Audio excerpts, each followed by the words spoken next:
Bom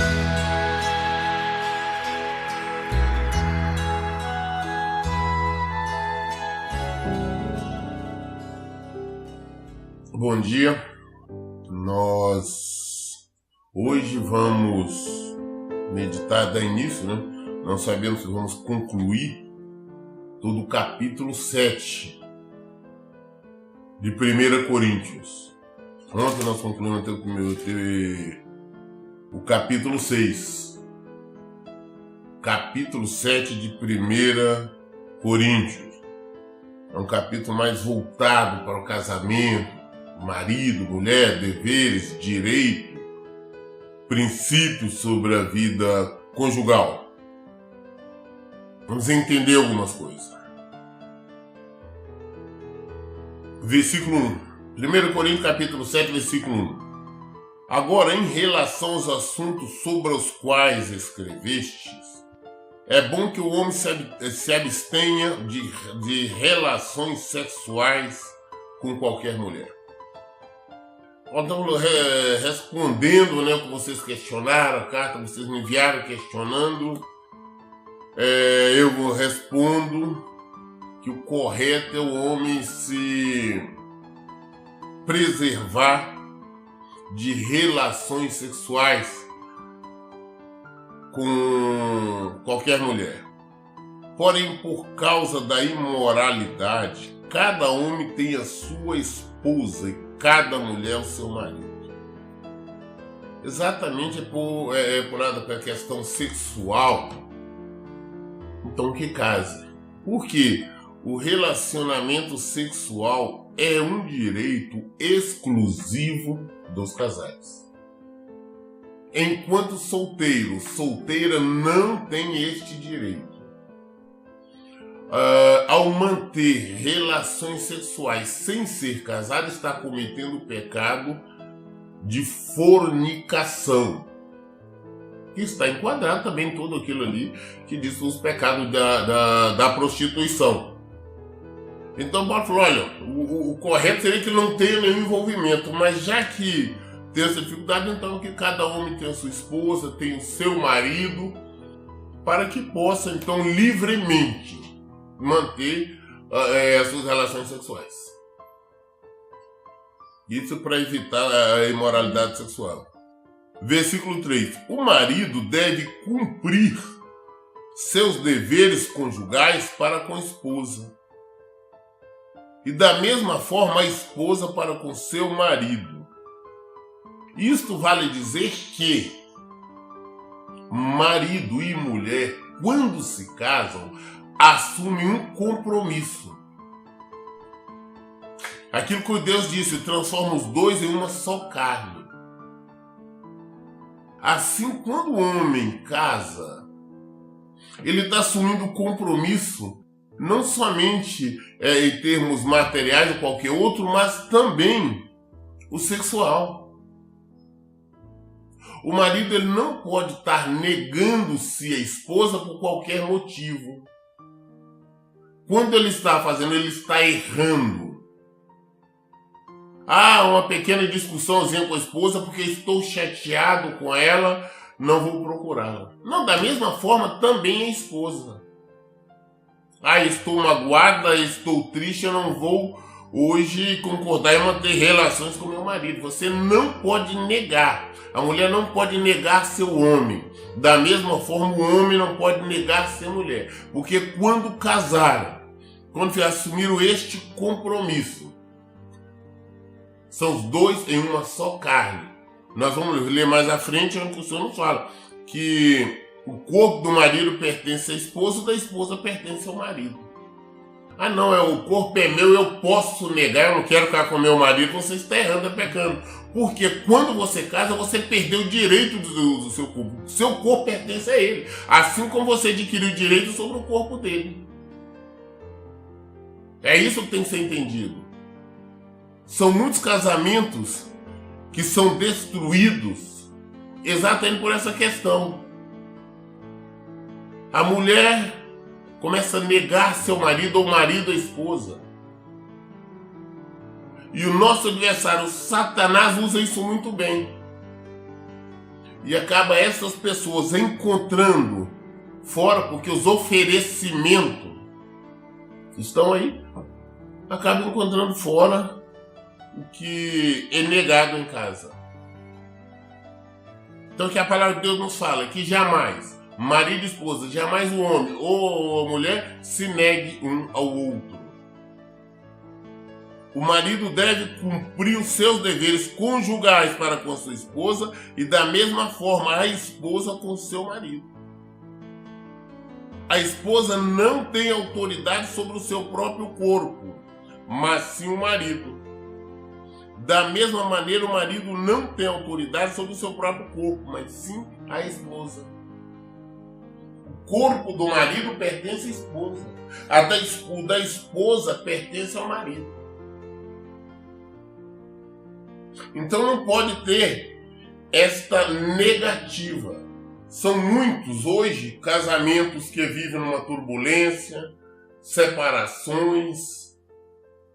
Ah, não, o marido foi dormir no sofá, a esposa foi dormir no quarto da filha, abandonando o leito conjugal, isso por qualquer motivo.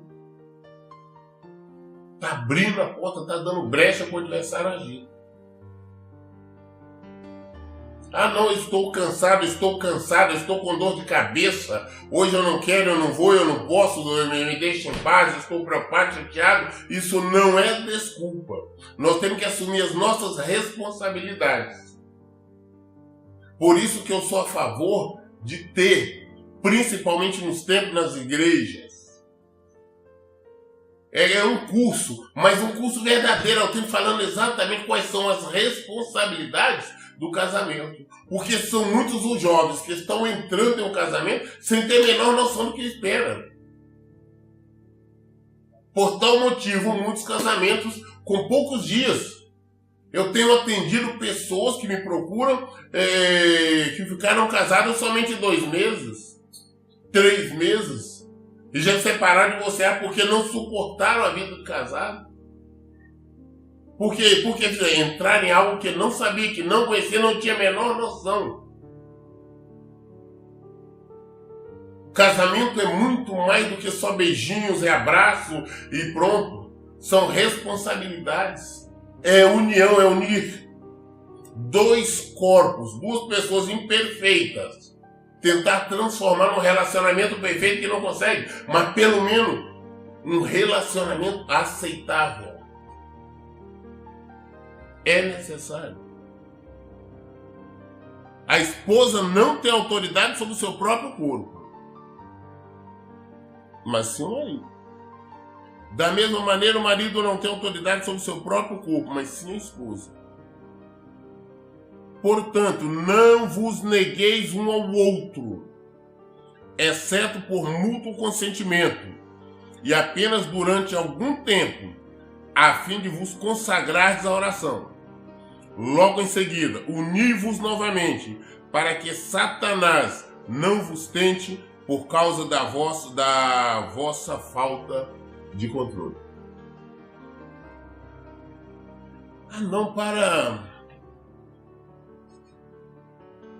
separar, para ficar sem manter relações sexuais, tem que ter um comum acordo entre os dois. Ah, não, vamos ficar 1 dia, 2 dias, porque vamos nos consagrar ao Senhor, vamos entrar, não está em jejum, em oração, vamos consagrar. Então, nesse tempo, sim, isso se os dois concordarem. Se existir concordância dos dois, senão não pode. Eu tenho visto muita mulher, muita irmãzinha, dizendo, ah, não, eu vou ficar, eu não vou procurar meu marido, porque eu estou me consagrando esses dias. E muitas das vezes o marido, nem mesmo convertido ele é. Ele não vai entender. E ele vai procurar fora. Ele vai ficar com raiva, ele vai ficar chateado que a esposa está negando. Aí vem as brigas. Só pode, a exceção, que é no capítulo 5, no versículo 5, só pode isso acontecer se os dois concordarem. Ah, não, nós vamos orar, vamos jejuar durante 3, 4, 5 dias, uma semana. Então nós vamos ficar sem manter relações. No máximo, por pouco tempo a palavra diz. E logo novamente unir, para que não sejam tentados por Satanás. Como ser tentado? O homem está ali, a esposa está ali, está com desejos, um está negando ao outro. No mundo, lá fora, os oferecimentos e acabam caindo. Porquanto não vos negueis um ao outro, exceto por mútuo consentimento, e apenas durante algum tempo, a fim de vos consagrares à oração. Logo em seguida, uni-vos novamente, para que Satanás não vos tente por causa da vossa falta de controle. E mais, tem um assunto também muito interessante que eu gosto de falar exatamente aqui. Infelizmente tem muitos irmãos, irmãs, principalmente irmãs, com relação ao marido. Primeiro, nós já estamos sabendo que relações sexuais só é permitida entre marido e esposa. Só é para os casados. Fora do casado não existem relações sexuais. O que existe é pecado, é fornicação, prostituição. Sendo assim, os casais, como muitas mulheres já me procuraram, não porque meu marido queria fazer umas coisas que eu não concordo, que eu não aceito, que é pecado. Ei, quando se casa, transforma em uma só carne. Se o marido, se os dois concordarem entre quatro paredes, os dois ali, você quer fazer sexo oral, anal, isso é um problema dos dois. Se existe a concordância, não existe pecado. Por que não existe pecado? Porque são um só corpo, sendo uma só carne. Assim como você enfia o dedo no nariz, é o seu dedo, é o seu nariz, ou no ouvido, ou onde quer que seja. É uma só carne. Se existe a concordância, não é pecado. A minha boca só serve para louvar o Senhor e para orar. Então o resto do seu corpo, as suas partes íntimas são amaldiçoadas? Só sua boca que é santa, o resto é amaldiçoado? Não existe esta maldição. O nosso corpo é santo. Você casou uma só carne. Você e seu marido façam o que quiserem, o que ambos concordarem, se estão sentindo prazer, os dois, que glória a Deus. Sexo entre marido e mulher, entre esposo e esposa, é louvor ao Senhor, como está na palavra dele. Não, isso é sadomasoquismo. Mentira, vamos tentar entender na palavra o que é o sadomasoquismo. Sadomasoquismo, a palavra nos mostra exatamente que vem lá desde a época de Sodoma, quando foi destruída, relações sexuais entre pessoas do mesmo sexo, entre homens. Isso sim. Fora disto, não. Entre marido e mulher não existe isso. Não podemos criar obstáculos, empecilhos, dificuldades, porque o mundo lá fora oferece. A esposa se nega o marido de alguma forma. O marido se nega a esposa de alguma forma. Lá fora tem oferecendo. Não, lá fora faz qualquer coisa. Com a esposa, não, minha esposa é santa. Não é você mantendo relações sexuais de alguma forma que transforma ela, que ela deixa de ser santa. Não vos neguei um ao outro. O corpo do marido pertence à esposa e da esposa pertence ao marido. Temos que entender isso. Entretanto, versículo 6, prego isso como concessão e não como mandamento. Paulo está falando, olha, eu prego isso. É como uma concessão, não é um mandamento, não é uma ordenança. E sim uma concessão, uma permissão. Por quê? Porquanto gostaria que todos os homens estivessem na mesma condição que eu vivo. Contudo, cada ser humano tem o seu próprio dom da parte de Deus. Um de determinado modo, outro de outro, de forma diferente. Por quê? Porque Paulo era solteiro. Paulo não era casado. E por tal motivo, ele falou, olha, eu prego isso no seu casamento, mas não é um mandamento. Se quer ficar solteiro, ótimo. Nós vamos entender mais à frente falando sobre isso. Quer ficar solteiro, ótimo. Mas se casar, saiba a responsabilidade que você está assumindo. Nós temos que ter consciência. Nós temos que aprender a ensinar isso nas igrejas. Nós temos que ensinar isso na nossa casa, nos nossos filhos, as nossas filhas. quais são as responsabilidades do casamento.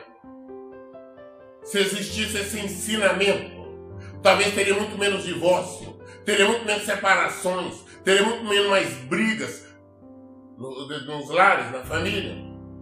Infelizmente não tem. Digo, no entanto, aos solteiros e às viúvas, melhor seria se permanecesse como eu.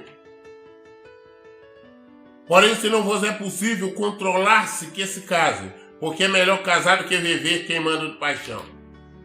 Concessão. Paulo era solteiro. Ele fala, não, olha, viúva, se fosse para mim escolher o solteiro, solteiras, eu diria que fique como eu sou, na mesma condição, que ele é solteiro. Fique na mesma condição. Mas para viver abrasado, viver o tempo todo, o homem olhando para mulheres, despindo com olhar, vivendo com tesão o tempo todo, mulheres da mesma forma, olhando todos os homens, para ver nessa situação só pensando em ser casa. Para que não cometa o pecado da fornicação. Para que não cometa o pecado da prostituição, que é melhor que casa. Mas se não tem esse problema, que viva solteiro, que viva solteira. Não existe um mandamento do Senhor para ninguém casar, não. Não existe essa ordenança. Paulo está dizendo. É uma concessão, uma permissão. Cada um tem dons diferentes. Tem pessoas, igual Jesus disse. Lá em Mateus 19 temos visto isso. Quando ele fala exatamente sobre o casamento. Nem todos foi permitido isso. Esse dom de ser um casado, de ser uma casada. Tem muitos que não têm condição para isso. Cada um viva de acordo com aquilo que Deus deu o dom. Não é pelo fato de alguém não ser casado que é inferior ao casado, ou o fato de ser casado é inferior a quem não é. Mas qual é a vantagem de não ser casado, ser casado? Se for cristão, pode dedicar exatamente à obra do Senhor. Porque nós temos que saber que o casado tem responsabilidades com a esposa com o marido. E sempre não existe um casamento 100% perfeito que as ideias dos dois se batem perfeitamente. São seres diferentes. Unidos ali. Tem que ceder. Uma parte tem que ceder, outra parte tem que ceder. Ambos têm que cederem. Porque senão vão estar chocando. Batendo em frente. Digo, no entanto, ao solteiro e às viúvas, melhor seria se permanecesse como eu. Porém, se não vos é possível controlar-se que se casem, porque é melhor casar do que viver queimando de paixão. Todavia ordeno aos casados, não eu, mas o Senhor, que a esposa não se separe do marido. Todavia, vamos entender bem essa palavra de Paulo. Ele está dizendo, todavia, ordeno aos casados, às casadas. Não eu, não Paulo, mas o Senhor.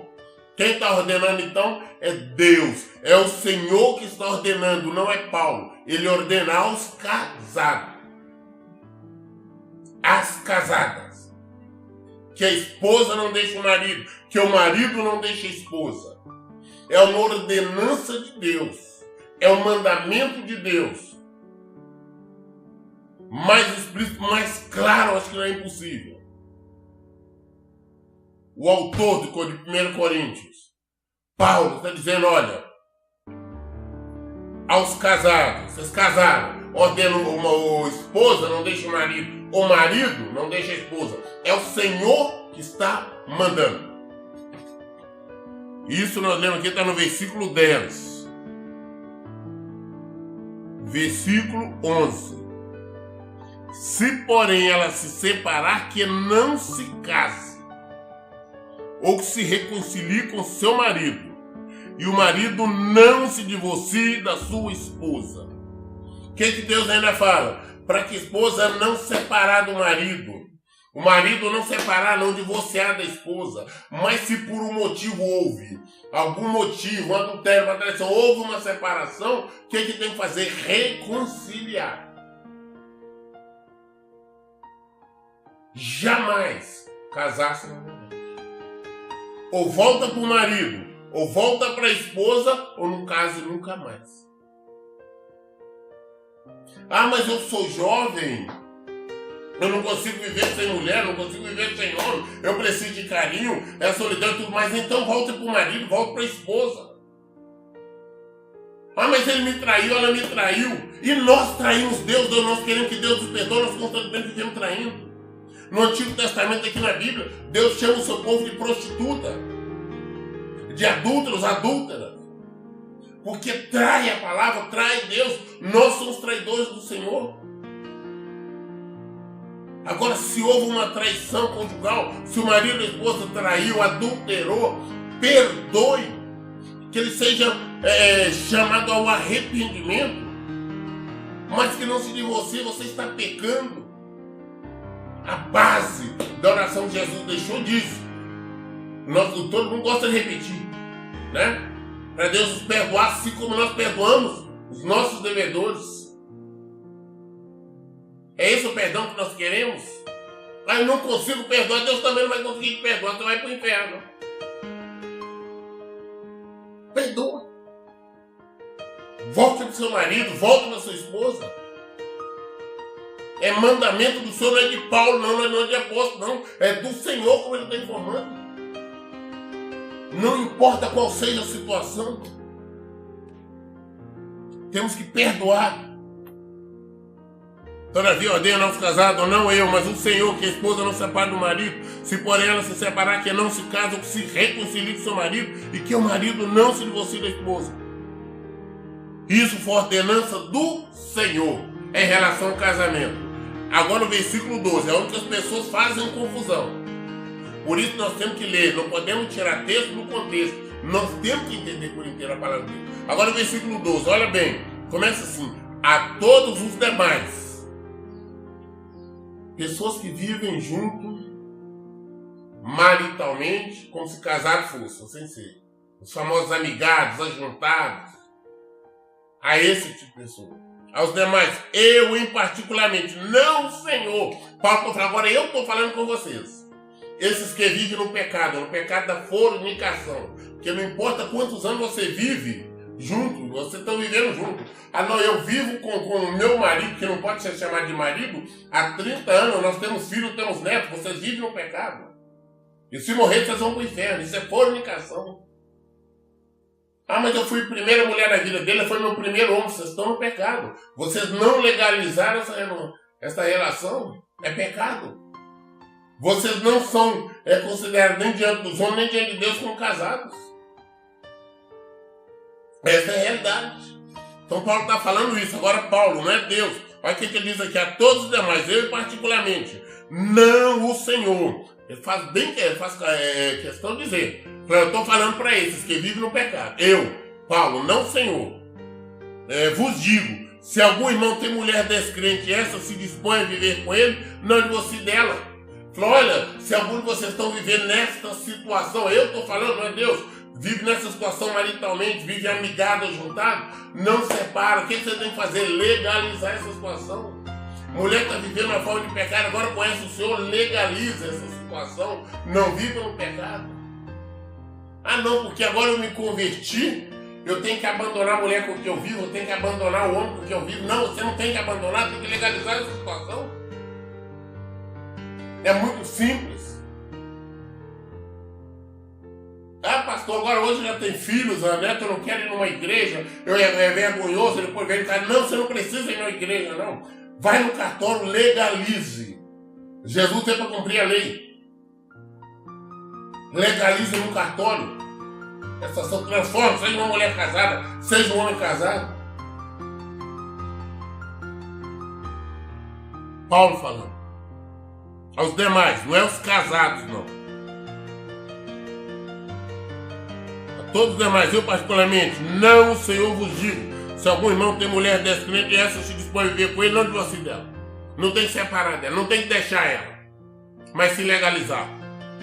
Da mesma forma, se uma mulher tem um marido incrédulo, mas esse consente viver com ela, não separe dele. Ah não, agora eu me converti, eu vou deixar o homem. Não, você não tem que deixar, mas legalizar a situação. Da mesma forma o homem quanto a mulher. Quando a palavra aqui está repetindo, falando marido, é exatamente pela questão das traduções, mas aqui está falando aquela pessoa, aquele homem que vive com aquela mulher que vive com ele. Porquanto o marido descrente é santificado por causa da esposa cristã, e a esposa incrédula é santificada por causa do marido crente. Se assim não fosse, seus filhos seriam impuros, mas agora são santificados. Ah não, eu me converti. Meu marido não vai se converter, ele não crê, não, ele simplesmente casa com ele, legaliza. Ele será santificado através de você. Eu tenho explicado isso constantemente. Quando casa, marido e mulher são uma só carne. Sendo uma só carne, por mais que ele não quer, ele não aceita, busque ao Senhor, você se santificando. Como você ele é uma só carne, ele é alcançado. Você não tem que estar abrindo a boca, incomodando, não vai para a igreja, se converte, faça isso, faça aquilo, negativo. Busque a Deus. E ele ou ela é alcançado. O homem, o marido, ele é santificado pela esposa. A esposa é santificada pelo marido. Então, antes de preocupar com outra, ela não vai na igreja, ela não vai, ela não quer saber, vá você, busque o Senhor, vai meditar na palavra de Deus, clame ao Senhor, se santifique, se aproxime mais e mais do Senhor. Você e seu marido e sua esposa e você é uma só carne, serão alcançados. Não existe uma parte do nosso corpo que é pura e a outra impura. É um corpo só. Você e sua esposa é um só corpo. Então clame, busque, e ele será alcançado. É isso que a palavra nos diz. Agora, no entanto, se o incrédulo decidir separar, que se separe. Em tais circunstâncias, nem o irmão nem a irmã estão sujeitos à servidão, pois Deus nos chamou para vivermos em paz. Mas acontece que você se converteu, ele não quer casar, ela não quer casar. Ao contrário, agora que você converteu-se, veio para o Senhor, resolveu deixar, resolveu partir. Deixa o ir. Deixa ela partir. Você é solteiro, você é solteira. E vem encontrar um homem, uma mulher de Deus, casar e ser feliz. Deixa o ir. Isso nós estamos falando em pessoas legalmente solteiras, que têm convivência somente. Tem muitas pessoas que têm vindo até mim trazendo este versículo para justificar, é um pretexto, tentando justificar o divórcio. Mas nós temos que entender a separação a partir do versículo 12. Que aqui Paulo está falando, é Paulo, também não é o Senhor. Ele está falando aqui, quem fala sou eu, não é o Senhor. Eu estou falando para aquelas pessoas que vivem juntas. Vem falando aqui sobre os casais até o 11. O 12 aqui está falando aqueles que não são casados. Que essa pessoa vivendo junto, agora se converteu, está chato, eu vou deixar, então vai em paz, que Deus te abençoe. Você não precisa se separar. O correto é legalizar, casar, legalizar a situação. Mas não quer deixar, quer separar, deixa aí. Deixa partir. Ah, mas há muito tempo eu não estou errando. Você não está errando porque não existia um casamento. Existia uma fornicação que está incluso no pecado da prostituição. Ele fugiu, ele não aceitou, ela não aceitou legalizar. Parta em paz. É isso que a palavra quer dizer aqui. Então, você começa a partir do versículo 12, você entende. No entanto, se o incrédulo decidir separar, que se separe. Em tais circunstâncias, nem o irmão nem a irmã estão sujeitos à servidão, pois Deus nos chamou para vivermos em paz. Não é para você viver em servidão. Não é para você viver como uma pessoa no pecado, se você conhece a luz. Sai da servidão. Viva a verdade. Porquanto, como podeis saber, ou mulher se salvará do teu marido, ou como sabes, ou homem se salvará da tua mulher? Seu marido, sua esposa, casados, serão salvos através da sua santificação, você buscar o Senhor. Na fornicação é impossível. Como pode saber para que você vai salvar o homem ou a mulher se você não é uma só carne? Nós somos vividos, nós temos filhos, foi o primeiro relacionamento social. Isso não quer dizer nada. É uma só carne quando existe um casamento. Transforma uma só carne não é na relação sexual, não. É quando existe de fato um casamento. Nenhuma mulher tem condição de salvar o homem que vive com ele ali porque nós nos amamos. Não. Regularize a situação. Se não, se quiser partir, que vai em paz. É isso que a palavra de Deus nos fala. É isso que a palavra de Deus nos mostra. Vamos entender, vamos ler a Bíblia, vamos meditar, vou procurar respostas. Não vou procurar justificar os nossos erros, não. Vamos buscar escapatória, não. Mas vamos aceitar o Evangelho e viver como ele é. Hoje nós lemos aqui até o versículo 16. Hoje lemos o 1 Coríntios, capítulo 7, até o versículo 16. Amanhã estaremos dando continuidade neste mesmo capítulo, a partir do versículo 17. Espero que você esteja entendendo, compreendendo a palavra de Deus. Mas toda a resposta está aqui. Por isso, eu digo em todo tempo, leiam e pratiquem a Bíblia. Que Deus abençoe. Tenha um bom dia.